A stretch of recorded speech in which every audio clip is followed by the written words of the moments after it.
विद्यार्थियों, अब हिंदी साहित्य इतिहास के लेखन में 1900 के बाद थोड़े गंभीर प्रयास होने लगे, क्योंकि अब हिंदी साहित्य के इतिहास लेखकों को एक प्लेटफॉर्म मिल चुका था। उनको उनका एक आधारभूत ढांचा तैयार हो चुका था और उन्हें एक दिशा मिल चुकी थी कि उन्हें किस दिशा में बढ़ना है, और उनके पास बहुत ज़्यादा विश्वसनीय स्रोत भी जमा हो चुके थे। तो साहित्य के या इतिहास लेखन में सबसे जो बड़ी बाधा थी स्रोत इकट्ठा करने की, वो उनकी दूर हो चुकी थी, और उनके पास अब एक पूरा का पूरा खजाना, साहित्य का खजाना, जिसका आधारभूत स्रोत के रूप में उपयोग करके वो आगे बढ़ सकते थे, तैयार हो चुका था।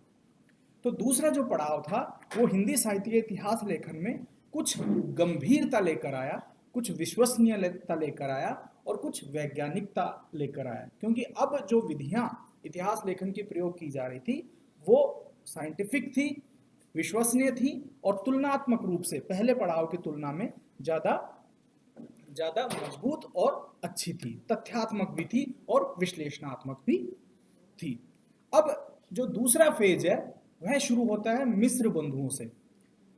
हिंदी साहित्य में मिस्र बंधु जो हैं वो अपना महत्वपूर्ण स्थान रखते हैं, क्योंकि इन्होंने जो रचनाएं, जो कृतित्व है इनका, वो बाद में आने वालों के लिए, जिस प्रकार शिव सिंह सेंगर का जो साहित्य कोश था वह महत्वपूर्ण हुआ, उसी तरह मिस्र बंधु का जो इतिहास ग्रंथ था, हालांकि मिस्र बंधुओं ने भी अपने ग्रंथ को इतिहास नहीं कहा, लेकिन फिर भी यह आने वाली पीढ़ियों को या आने वाले लेखकों के लिए बहुउपयोगी सिद्ध हुआ। डॉक्टर रामचंद्र शुक्ल इस ग्रंथ को भी अपना मुख्य सोर्स या स्रोत स्वीकार करते हैं। तो मिस्र बंधु, जो कि 3 भाई हुआ करते थे, श्याम बिहारी मिश्र, सुखदेव बिहारी मिश्र और गणेश बिहारी मिश्र, और तीनों मिस्र बंधुओं के नाम से अपनी रचनाएं करते थे। इनका जो इतिहास ग्रंथ था उसका शीर्षक था मिस्र बंधु विनोद, और यह 4 भागों में प्रकाशित हुआ था, जिसके प्रथम 3 भाग जो थे 1913 ईस्वी में, और एक भाग जो था वो 1934 में प्रकाशित हुआ था। यह एक वृहद कोश था जिसमें अपने समय के लगभग सभी हिंदी, उर्दू, फारसी के कवियों को समेट लिया गया था।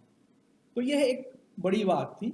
मिस्र बंधुओं ने भी डॉक्टर जॉर्ज ग्रियर्सन के तर्ज के ऊपर ही काल विभाजन का प्रयास किया, और काल विभाजन के पश्चात उनकी प्रवृत्तियों के आधार पर नामकरण भी करने की चेष्टा की। हालांकि उनके सुझाए गए जो नाम थे बाद में असंगत हो गए और आलोचकों ने उन्हें खारिज कर दिया, लेकिन चूंकि प्रयास था इसके लिए महत्वपूर्ण है। तो मिस्र बंधुओं के बाद एक और पाश्चात्य लेखक आते हैं, पादरी एडिसन ग्रीव्स। इन्होंने अंग्रेजी भाषा में स्केच ऑफ हिंदी लिटरेचर नाम से एक छोटी सी रचना प्रस्तुत की, जो कि अपने समय के समकालीन जो लेखक थे उनके बारे में एक आउटलाइन या स्केचेस प्रोवाइड करती है। तो यह भी इतिहास के दृष्टिकोण से थोड़ी सी इम्पोर्टेंट थी, इसलिए इसको भी इतिहास ग्रंथों में रखा जाता है। इसके बाद आते हैं डॉक्टर रामचंद्र शुक्ल।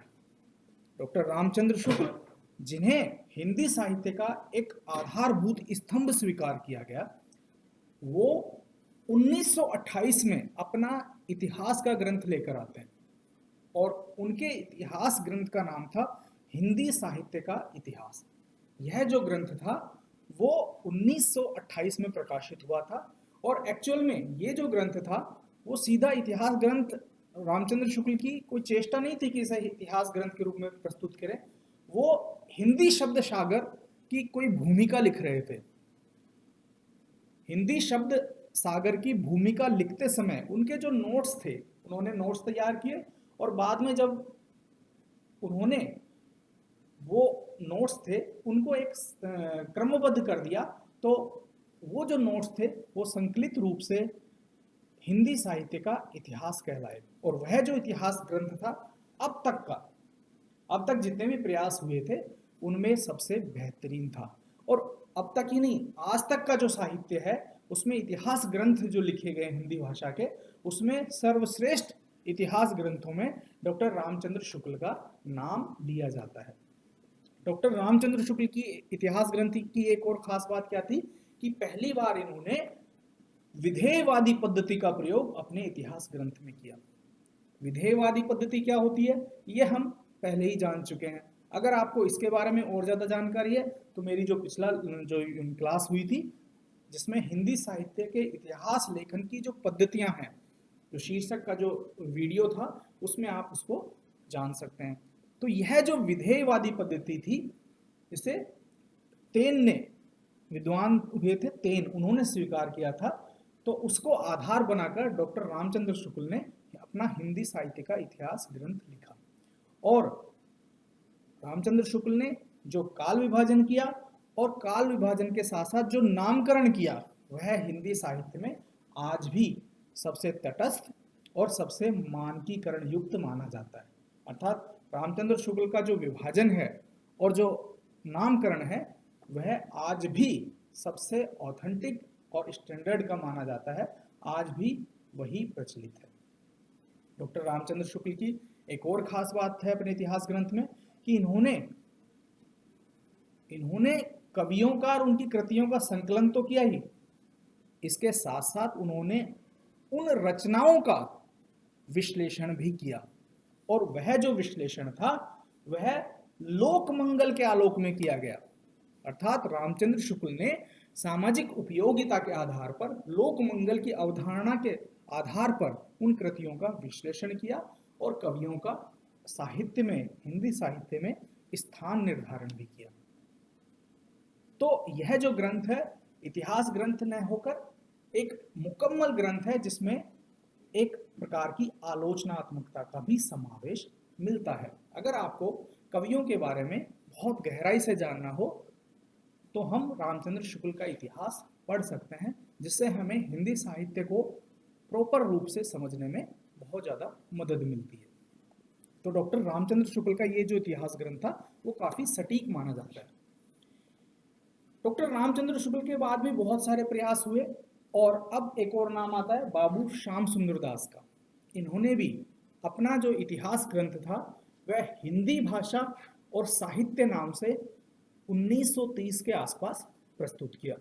यह जो इतिहास ग्रंथ था यह हिंदी भाषा का तो था ही, साहित्य का तो था ही था, लेकिन इसके साथ इसकी एक और खास बात थी कि इसमें हिंदी भाषा के ऊपर भी फोकस किया गया है।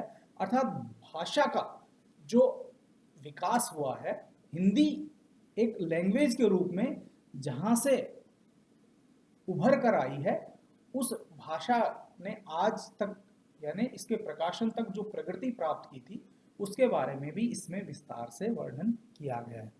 तो ये जो हिंदी साहित्य के इतिहास के जो ग्रंथ लिखे गए, यह हिंदी साहित्य इतिहास लेखन का दूसरा पड़ाव था, जो कि साहित्य के इतिहास के दृष्टिकोण से काफ़ी महत्वपूर्ण सिद्ध हुआ।